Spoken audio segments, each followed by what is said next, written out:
એક સાધક અને એક સંત બે નદીના કિનારે ઊભા હતા. નદીના કિનારે પછી એમને એવું લાગ્યું નદી પૂર જતી હતી. સાધકે કીધું કે ક્યાં જવું છે? તો સંત કહે છે કે સામા ગામમાં મારે ભજનમાં જવું છે.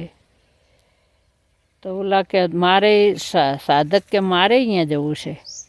તો બે જણા તૈયારી કરી રહ્યા હતા. તો સંતે પૂછ્યું કે ભાઈ નદી પાર કરવા માટે કોઈ સાધન મળશે ખરું? તો કે હા, ઓલા કિનારે જ્યું છે નાવ, પાછું હમણાં આવશે. એ સાધકે ઊભો છે અને સંતે બે નદીના કિનારે ઊભા રહ્યા છે. વાતો ચર્ચા ચાલી રહી એકબીજાને. અને એમ નાવ આવ્યું તે પછી નાવમાં બેસીને સંત હતા એ તો ઓલા કિનારે નીકળી ગયા. પણ જે સાધક હતા તે ઊભા રહ્યા. પેલું નાવ મધદરિયે ગયું ત્યાર પછી સાધકે એનો જોડે અંચળો હતો તે અંચળો વિસાઈ અને એની ઉપર બેસીને પછી નદી પાર કરી. મધદરિયા આંબી ગયા, ભેરા થઈ ગયા સંતનું નાવ ને આ સાધક બે.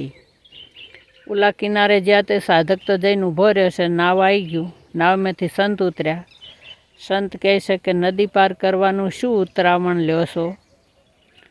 એટલે પેલા નદી જે નાવવાળા ભાઈ કે 2 પૈસા.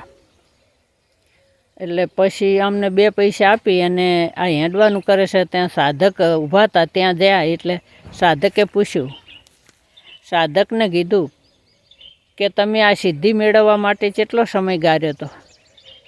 તો અમને કીધું કે મેં આ સિદ્ધિ મેળવવા માટે 12.5 વર્ષ તપ કર્યું હતું.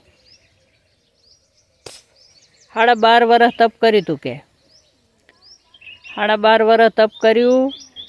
એક પગે ભૂખ, તરસ, ટાઢ, તડકો, વરસાદ આ બધું સહન કરી અને ખડાખડ રહીને આ સિદ્ધિ પ્રાપ્ત કરી છે.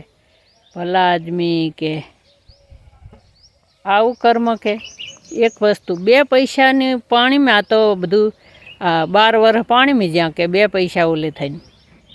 એટલે સંતો કહે છે કર્મ કરો પણ સિદ્ધ થાય એવા કર્મ કરો. જો કે આ કર્મ કરવાનો કોઈ લાભ નથી એમ. જ્યાં સીધું જ્ઞાન મળે, જ્યાં સમજ મળે, લોકોને પ્રેરણા મળે એવું કોઈ પણ કાર્ય કરો.